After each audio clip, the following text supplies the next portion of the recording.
I'm Dr. Duke, and joined again by Sandy Stotsky. Sandy and I have been having a nice conversation about the future of education now that Trump has lost the election. We've got Betsy DeVos transferring out, and we now know what we didn't know in our previous segments, Sandy. We know the potential name of our new Department of Education Secretary. Joe Biden plans to nominate Miguel Cardona of Connecticut. It doesn't make me optimistic about the future of education in America. His real bona fides are critical race theory. The thing that he's known for is racializing the classroom. His big achievement recently is getting a mandatory course in Connecticut, not this year, but next year, in Connecticut public schools, where kids are going to have to choose between identity politics history courses, African American, or even potentially Puerto Rican history.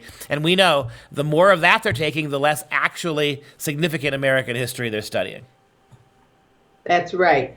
And one of the unfortunate things I found in looking at the statistics that the state of Connecticut has put out through either NAEP or some of the other outlets for statistics is that Hispanic kids in Connecticut don't seem to be doing any better after the 1 to 2 years that Cardona has been the commissioner of ed. And in Meriden, where he was for many, many years, we don't see any remarkable policies or achievements by Hispanic kids in that area. I was hoping that if he is nominated by the person who becomes president in the next 4 years, that we might have a few more Jaime Escalantes, but I don't see any on the horizon, and I don't think he's found any, certainly in Connecticut. Well, the problem, and I'll be very blunt, and you tell me what you think of this. I'm going to be very blunt. The problem is that Hispanic and Black educators, when they tend to be ideologues, when they are progressives, not really educators, and I think that's what Cardona is. He's a progressive using education to attain his ends. With these guys, people like Cardona, they're not interested in educating Hispanic kids. They're not terribly interested in raising their performance. It seems that the main mission of people like men like Cardona is lecturing white kids about their privilege, is lecturing kids about how privileged they are, and convincing Hispanic kids that they're victimized by the system. Why? If you can convince Hispanic kids that they're failing not because of lack of effort or lack of trying, but because the system's rigged, then you worry about fixing the system. And how do you fix the system? You demote white kids, it seems to me, or other minorities, even if not Asian kids as well, if they're outperforming. It's not. We seem to be in a very twisted time with education, where the purpose of it is not about the things that you and I care about. You've said every show I've done with you, you've pointed out that we can't, with what we're doing, we are not improving minority performance. At what point do we say that's not an accident, it's not a mistake, that's what they're going for? Well, I happen to agree with you in general that there doesn't seem to be much of a focus on improving academic achievement among low achievers. So far as I can see, there might have at least have been some nod to the work of Jaime Escalante in the choice of Cardona for Secretary of Education in, you said, USED, the United States Department of Education. I think at least it would have assured the growing number of Hispanic parents, which may actually be larger as a percentage of our total population, and it certainly will end up being, than for any other subgroup of kids. And I don't quite understand why the people who are on the Board of Education in Connecticut, or who were on the local board in Meriden, weren't interested in something that would make it looked like they were really aiming for effectiveness. After all, there's a lot of money that's going to be asked for, or may be forthcoming in the next few years for education in general. What do you think about where the increase in tax money is going to go? Well, here's my problem. What's going to happen is that what's the premise? The premise is non-white and non-Asian kids are failing, not because of anything they've done, not because of anything that they need to fix, but because of systemic racism. So, in other words, we've already, in the minds of people like Cardona, in the minds of people like Linda Darling Hammond, who is on the transition team for Biden, who had a big hand in choosing Cardona, it seems to me the schools are already branded racist. They cannot be fixed. Every time a minority kid does bad, it proves that the system is a disaster. So they don't want to fix that. All the money that's going to be coming into the schools, and there will be huge influxes of money coming from the federal government, will be to transform the system, de-emphasize grades, de-emphasize academic achievement, de-emphasize college preparedness, and instead ratchet up race, class, identity politics, turn children into classroom-ready social justice warriors. And if that's what you're going for, you don't want them to be smart. You want them to be low-level achievers who are very, very politically activist, and they don't think much about what they're doing. What I am disturbed about is the position of the people who have generally not been either Hispanic or Black on local boards of education or on the state board of education, which is generally appointed by the governor, although I don't know the exact methods that are used in Connecticut. But in general, most state boards of education members are appointed. Why wouldn't they want to be assured about who our next engineers and doctors and dentists and other high-level professionals are going to be? Where will our scientific establishment come from, if not from these growing young minority members who right now are low achievers but need to be much better in both math and science? And yet I don't understand why they would be satisfied. What do they gain about not making sure that we get the talent we need? Do they feel we can really buy it from abroad? Well, that's part of the scam with all this massive immigration. We saw, right, they're giving out all these H-1 visas to Indian tech kids from India, for instance, they want to bring those, basically they want to import an entire intellectual class in from outside the country. But the first part of your question, it seems to me, is exactly a great way to phrase it. What they've decided is that they want the system to collapse. I think they've decided that not only are classrooms systemically racist and cannot be fixed, they think the entirety of American society. They think our elections, our government, they think the Constitution, they think our political party, they are convinced that the entire fabric of this country has to be jettisoned. Why would we be caring about the next generation of engineers, most of whom are going to be white anyway, when we want to tear down that system? We're going to turn the social justice warrior, the activist, we're going to turn them into the leaders, as in any third world banana republic. We'll take the radicals and put them in charge. The less they know, the fewer degrees they have, the better. They're not tainted by the system, and we're going to recreate society. I think that's what they're going for.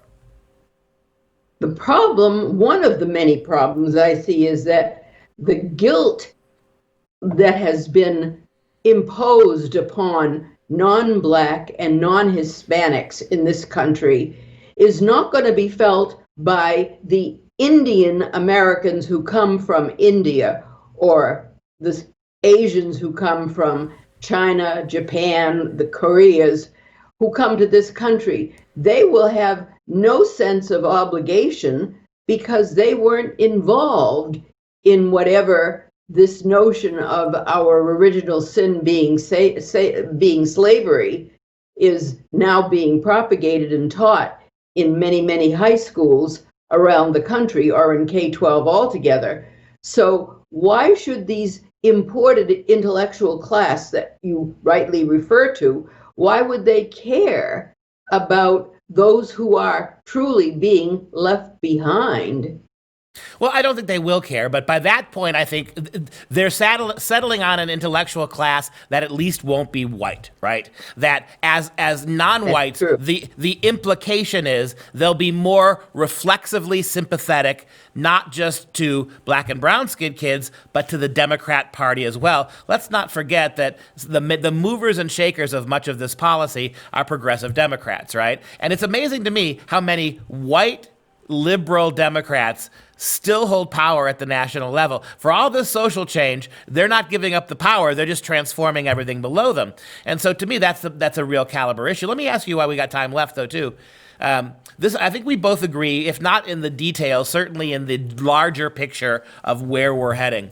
Schools, I've said this before on the Dr. Duke show just yesterday. I'm at the point where I'm not even sure I can reliably refer to them as schools anymore. When I think of the word school, I think of a place where you come to learn, a place where academic achievement matters, a place where subject mastery is important. I think of grades, I think of testing, I think of preparing for higher level education. Are we doing any of that now, generally speaking, in our public schools? Should we continue to call them public schools, or do we have to come up with another name for them? All they're doing is transforming public schools into places of radical, hyper-partisan political indoctrination in a social justice context. Is that a crazy statement I'm making here? Can we still call them schools?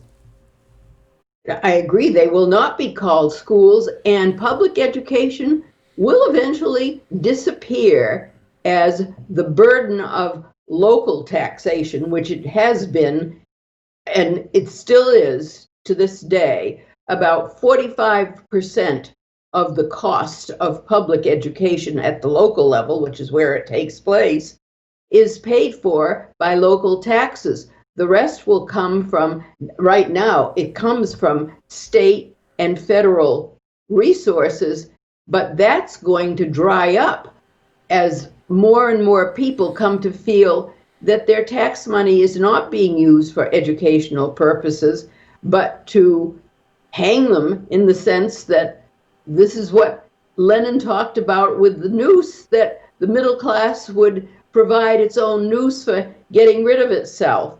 And this is part of what I think is now happening with the support that is now going to our public education facilities at the local level. But then what happens eventually? Will there be a growth of private schools, great for everyone? Will it mean a real reduction in the population? After all, how many people can afford to have more than one or two children in a private school that charges $30,000 to $40,000 a year tuition? Where are we going to end up as a society if, as you say, everything that has been developed by so-called white people is seen as inherently racist?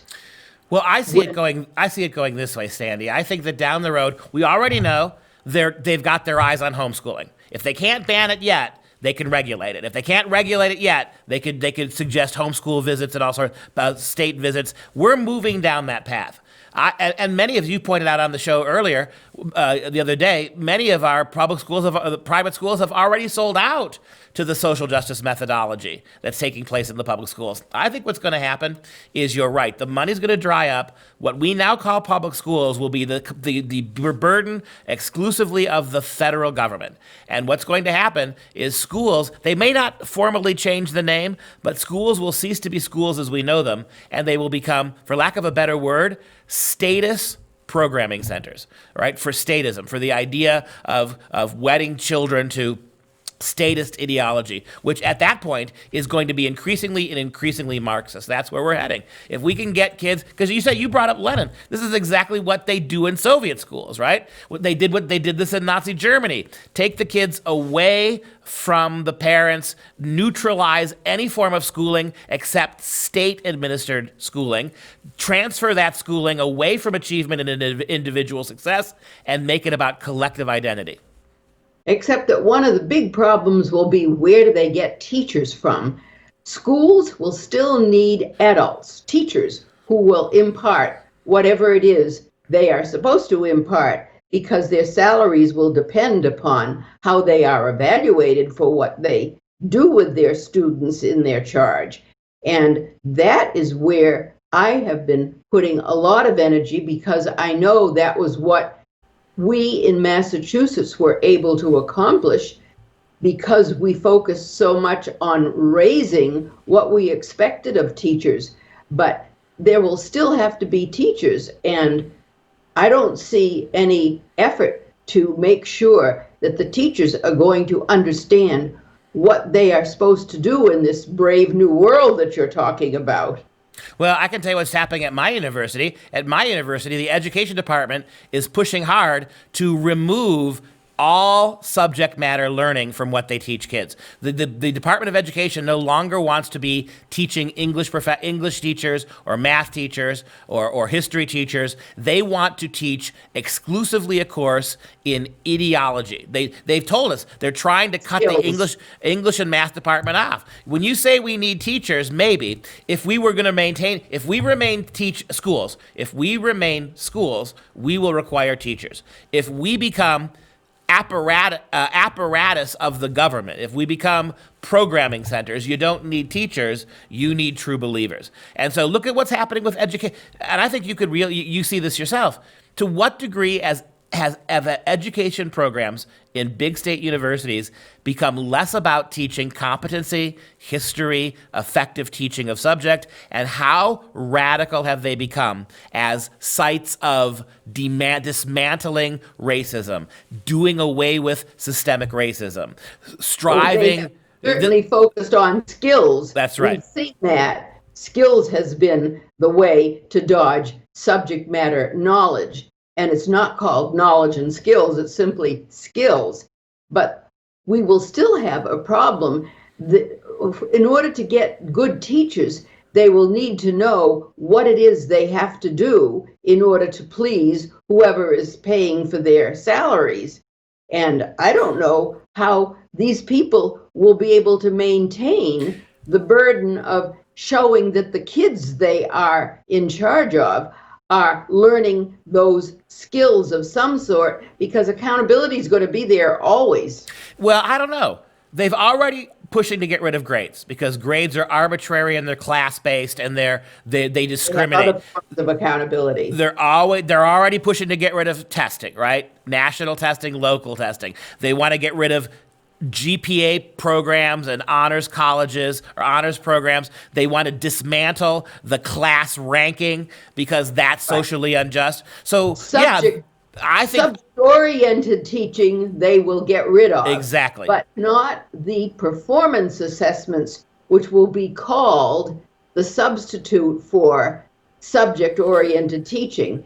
Kids will be asked to perform, which is going to be something that is subjective in the beholder's eye as to whether they have learned the skill they were supposed to learn. I actually think skills is evolving too, to racial justice issues. The skill now is to recognize discrimination. The skill now is to see how systemic racism functions in a local school. The skill now is not to is to divorce yourself from a system that seeks to co-opt you. I think that's where we're going with skills. And the answer then is, how do we assess those teachers? As socialist teachers have always been assessed. Not necessarily with their ability to educate children, but how successfully are they getting kids to buy into the new socialist programming, the thinking. I think that's where it's going to go. And you don't think adolescents are going to rebel even against thwe've teachers? We've built in rebellion into adolescence all the way through. I don't see that changing easily. They're going to reap the whirlwind of their own making. I hope you're right, because since the late 1950s, the schools have been in the hands of left-wing people, right? More and more so with each passing decade, but ever since the 60s, true. All right? And has there been any rebellion away from leftism in all that time? Very little, right? Except when there is more local control. And at some point, people are going to ask for how their tax money can be kept somewhere safe for a good public school system that truly educates kids. But I haven't seen any mechanisms so far that have been presented, and that's what I'm waiting for. it's a little bit like escrow, but it's going to be someplace where somebody can say, we're keeping the money for real education, we're just not going to support with our tax money what you call education today. I think before we see that, we will see the move in the opposite direction, where the whole thing, like you said a moment ago, they strip away the farcical nature of local control. That 45% will be not freed up for moms and dads. They'll be taxed in different ways, but the government will pay for all of it, which means there won't be any my taxes I'm going to withhold. As happens in socialist countries, right? They take huge quantities of all your money, and then they spend it on education. What's going to happen is you're going to see, I think, and I think you said this earlier, is a break between this notion, a final killing off of this notion that we as parents have any right or any responsibility or any ability to even fund or oversee or even deeply engage in the education of our kids. It will be a state thing, a status thing. It will be run not at the local state level, but even at the federal level now. We're going to see the collectivizing of education. I don't think it's going to be very easy for the counter-revolutionaries, as I see them, to make their case and get away with it. At some point, if people earn money from their own labor, there's going to be a boomerang, and that's what we have to anticipate. My last question for you. What do you think the schools are currently teaching kids about private property? They're probably teaching that it's evil. Bingo. Which also makes a problem, right? Because in a couple generations, you have generations of kids 30 and under who don't believe in private property. They're already there, right? And so these are kids who would be very glad, much more. 74% in a recent survey of people under 30, 74% favor socialism over capitalism, we've been told. And that's only in the recent generation. So a couple more generations of this, and I think that question answers itself. But Sandy, this has been a really important dialogue we've had over a number of segments about what's going to happen now that we've had a very serious turn to the left in presidency, in government, and what's coming with education. I want our viewers to pay attention to what's coming down the road. You and I have both agreed we're going to do another series of talks, a separate little seminar, where we're going to take on the issue particularly of history education and civics education and what we're going to do. So please look out for that as well.